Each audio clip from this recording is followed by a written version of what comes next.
बिल्कुल पाई भर पुण्य नहीं मिलेगा, क्योंकि आप उसे बेचते हैं ना। खुली बात समझिए, हम आपसे कह रहे हैं कि हम 1 घंटे सुंदरकांड का पाठ करेंगे, आप 100 रुपया दे, 100 रुपया में हमने बेच दिया। अब वो पाठ का हमें फल नहीं मिलेगा, उसको फल मिलेगा जिसने हमें 100 रुपया दिया है। अब पर्सनल आप अगर बैठ करके पाठ करते, हनुमान जी को सुनाते, तो वो आपका होगा। लेकिन आप रात भर देवी जागरण किए और 5,000 रुपया ले आए, तो 5,000 में आपने अपने देवी जागरण को बेच दिया, वो आपको पुण्य फल नहीं मिलने वाला। क्योंकि जिसने करवाया है और जो 5,000 रुपया दे रहा है, तो रात भर इसी बात के तो 5,000 दे रहा है कि आप कीर्तन कीजिए, आप गाइए, इसी बात के 5,000 आप ले रहे हैं, तो वो आपका पुण्य नहीं होगा। समझ पा रहे आप? इसलिए पर्सनल भी कीजिएगा, ये तो कीजिएगा ही, लेकिन अपने घर में भी एकांत में बैठ करके सुंदरकांड का पाठ कीजिएगा, थोड़ी देर नाम जप कीजिएगा, जो आपका पर्सनल होगा। समझ पा रहे हैं आप? करिए, जरूर करिए, जीवन की सार्थकता है। अपना भी तो कुछ पुण्य होना चाहिए, अपना भी तो लाभ होना चाहिए। नरेश गोयल जी, कोलकाता से। महाराज जी, आपके चरणों में कोटि कोटि प्रणाम।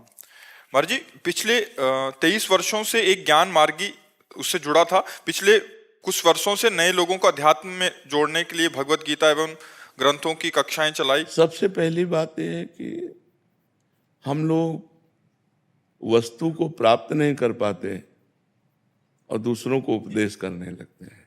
क्या आपको ब्रह्म बोध हो गया? क्या आपको भगवत साक्षात्कार हो गया?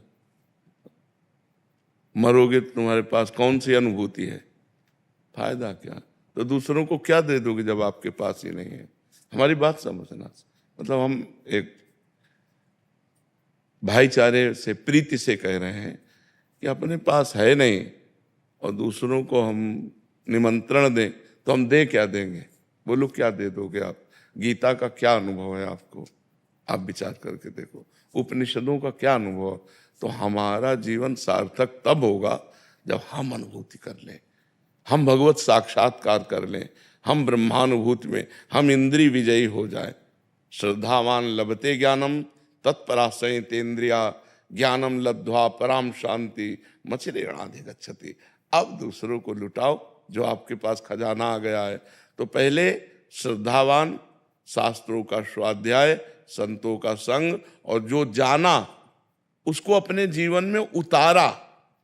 तत्परः संयतेन्द्रिया, अपनी इंद्रियों को काबू में किया और उस पर परायण हुए, तब जो बोध होगा, ज्ञानम लब्ध्वा परम शांति मचिरेणाधिगच्छति, वो परम शांति का।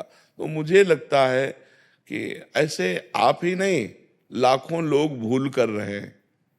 अपनी जानकारी को अपनी अनुभूति में ना बदल करके दूसरों को, ना दूसरों का कल्याण हुआ ना आपका कल्याण हुआ। जब उपदेष्टा का कल्याण नहीं हो पाया, तो उपदेश जिनको दिया जा रहा है उनका कल्याण कैसे हो जाएगा? और अनुभूति करना कोई दाल भात है नहीं। पूरा जीवन लग जाता है इंद्रियों को संभालते संभालते, भगवान के चिंतन में पूरा जीवन अर्पित करके। और जिनको अनुभूति हो गई, वो एक बार बोल दें तो तुम्हारे दिमाग में बात चढ़ जाएगी और आपको वही रंग में रंग देगी। जो भगवत प्राप्त महापुरुष है ना, वो जो बोल देना वही तुम्हारे अंदर रंग चढ़ जाएगा, बदलेगा नहीं, वही दिमाग में छाया रहेगा।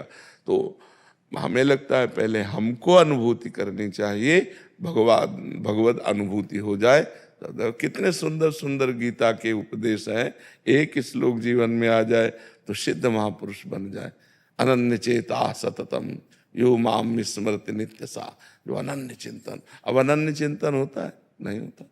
कि गीता का जब तक हमने साक्षात्कार नहीं किया, तो हम उसके विषय में आपको बता क्या सकते हैं? मतलब मैं देखो, शब्द पढ़ करके शब्द सुना देना या विद्वता होने पर उसकी व्याख्या कर लेना, ये गीता का साक्षात्कार नहीं है। गीता का साक्षात्कार है ब्रह्मानुभूति, स्वरूप बोध, और उसके लिए बहुत।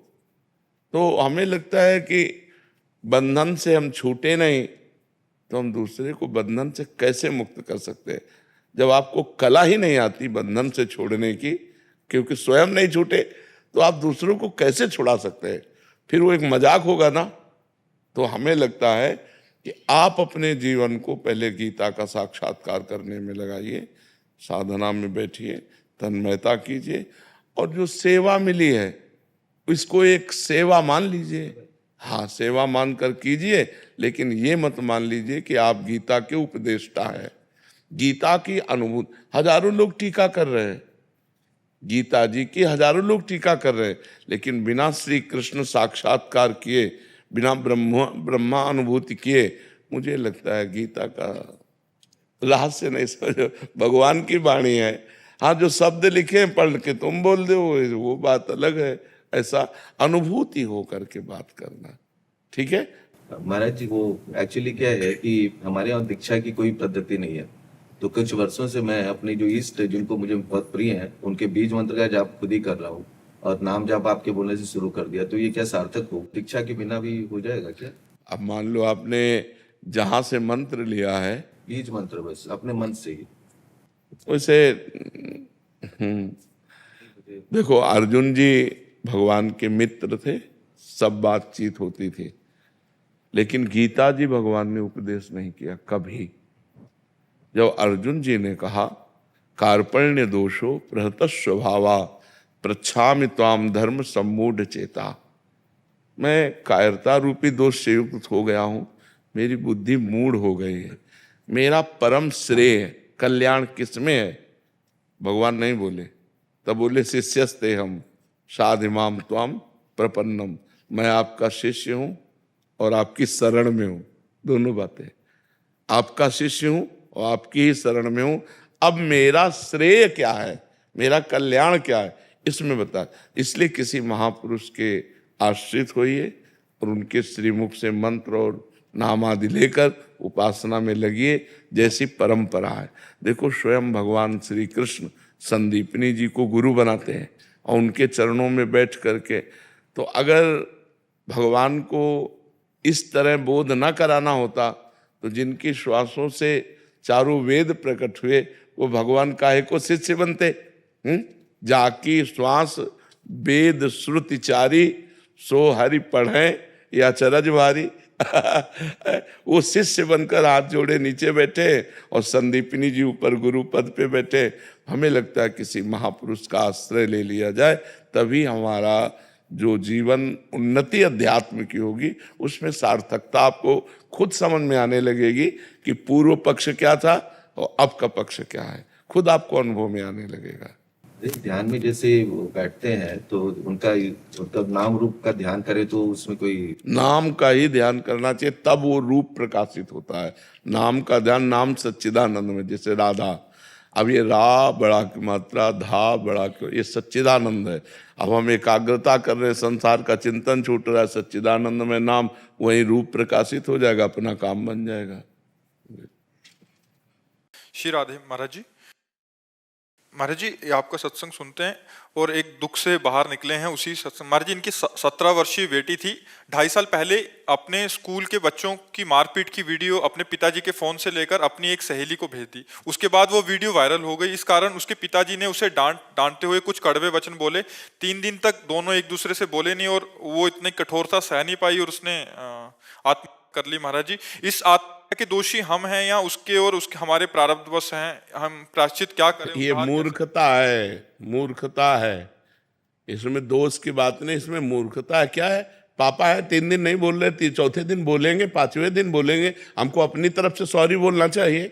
मान लो हमारे पिता हैं तो हमें आप कर लेने से कोई निदान हो गया क्या? प्रेत योनि मिलेगी जा करके, भूत प्रेत की योनि मिलेगी। उसका हमें लगता है कि अगर आप लोग कर सको तो 1 सप्ताह की भागवत उसके लिए करवा लो, हो गए। हाँ, तो बढ़िया है, लेकिन दोष उसी जीवात्मा का है जो स्वयं कर रहा है। अगर हम उसको प्रेरित करें और फिर वो आत्मा करे तो वो बात होती है। अब अपने आप विचार करके, बच्चे हैं, और वो हमें लगता है कि बच्चों को प्रोत्साहन देना चाहिए और ऐसी परिस्थिति ना प्रकट की जाए। माता पिता को भी चाहिए कि बच्चों से फ्रेंडवत, मित्रवत व्यवहार करें, जिससे वो उनके जो अंदर छुपी हुई भय या छुपा हुआ संकोच या छुपा हुआ अपने को मारने की बातें वो सब निकल जाएं। अब बच्चों को थोड़ा मित्रवत व्यवहार करना चाहिए, ऐसा भय नहीं दिखाना चाहिए कि अगर बाहर मान लो गलती भी हो गई कोई, तो घर में आके अपनी मम्मी से बात कर ले, अपने पापा से बात कर ले। पापा को चाहिए कि मित्रवत व्यवहार करे, जब बच्चा सयाना हो जाए तो दोस्त की तरह व्यवहार करना चाहिए, कभी पास बैठ करके प्यार से बात करना चाहिए, क्या चल रहा है, मतलब एक दोस्त की तरह, डराना नहीं चाहिए। देखो कोई भी गलती करना, हम तुम्हारे दोस्त की तरह तुम्हारा हित चाहते हैं, तुम हमें बता देना, ऐसा व्यवहार नहीं करना चाहिए। बच्चे गलत करके मान लो गलत हो गया, अब उनको ये भय कि पापा जान जाएंगे और उधर दूसरा ब्लैकमेल कर रहा है, तो सोचते हैं इससे अच्छा कर लो, इससे अच्छा कर लो। तो हमें लगता है ऐसी परिस्थितियां हम अपने बच्चों के सामने ना आने दें, अच्छा है, क्योंकि बच्चे तो नादान होते ही हैं, उनकी नादानी में बात हो जाती है, उनको ज्ञान नहीं, आत्मा इतना बहुत बुरा पाप है। जीवन की पहली गलती की। हाँ बिल्कुल बिल्कुल बिल्कुल, हाँ वही तो कह रहा हूँ, नए बच्चों से ऐसे हो जाते, बच्चे से गलतियां हो जाती, पर माता पिता को भी चाहिए कि सावधान पता ही नहीं लगने दिया उसको। हाँ। राधे राधे महाराज जी। महाराज जी, आप कह रहे हैं कि पिछले 2 साल से सत्संग कीर्तन सुन रहे हैं, महादेव की भक्ति पिछले 10 साल से कर रहे हैं, अभी राधा नाम। महाराज जी कह रहे हैं कि ये मेडिकल लाइन में है और पिछले 5 साल से ड्रिंक की लत लग गई और अभी छोड़ नहीं पा रहे महाराज जी ड्रिंक। हाँ तो ठीक नहीं है। और कह रहे कि पर प्रभु को पाना चाहती हूँ। नहीं, गलत बात है, गलत, बिल्कुल गलत बात है, बिल्कुल गलत बात है। आप रोज बताओ कि मैं रोज गंगा नहा के आती हूँ, लेकिन ये भी बात तो समझो गटर में रोज डुबकी लगा रहे हो। ये जो मद्यपान है ये हमारे शास्त्र विरुद्ध है। 5 में कलयुग का वास है और महापाप बताया गया है। पर स्त्री गमन, मदिरापान, द्वितखीड़ा, हिंसा और जुआ, किसी की हत्या कर देना, हत्या करने वाला या जुआ खेलने वाला या पराई स्त्री से भोग करने वाला या मांस खाने वाला या शराब पीने वाला, ये सब, ये कभी भगवत प्राप्ति की बात ही नहीं हो सकती। ये तो पहले गंदी बात छोड़ो ना, अगर भगवत प्राप्ति चाहती हो तो गंदी बात छोड़ो। ये क्या मनमानी आचरण, ये क्या है? एक बार अपने ऊपर घृणा तो पैदा करो कि आप कितना गलत कर रहे हैं। जब तक उसे दोष दृष्टि नहीं मानोगी तब तक तो चलता रहेगा ना। कैसी कैसी कैसी गंदी आदतें पाल ली हैं। 100 रुपया अगर रोज जोड़ लो और महीने में कितना होता है? 3,000 रुपया किसी गरीब की सेवा में लगा दो, किसी बीमार की सेवा में लगा दो तो भगवान की प्राप्ति का हेतु हो जाए। ये क्या है? क्या है क्या? इसमें आपको घृणा करनी चाहिए, आपको छोड़ना चाहिए। आज नियम लो कि मैं शराब नहीं पीऊंगी। हिम्मत हो तो बोलो, है हिम्मत? पक्का? वृंदावन में बैठी हो हमारे सामने, बोलो आज के बाद शराब नहीं पीऊंगी। आज के बाद शराब नहीं पीऊंगी। हाँ, भगवान तुम्हें बल देंगे, भगवान तुम्हारी सहायता करेंगे। नाम जप करो और आज के बाद शराब नहीं। हाँ बस शराब मत पीना तुम। वो सब ऐसे हो जाता है जैसे घर में पोछा लगाया और फिर धूल फेंक दो। तो पोछा लगाने का मतलब क्या रहा? नाम जप का मतलब क्या रहा? जब आपके आचरण पवित्र ना रहे, आपका खान पान पवित्र ना रहे, मांस आदि तो नहीं पाते।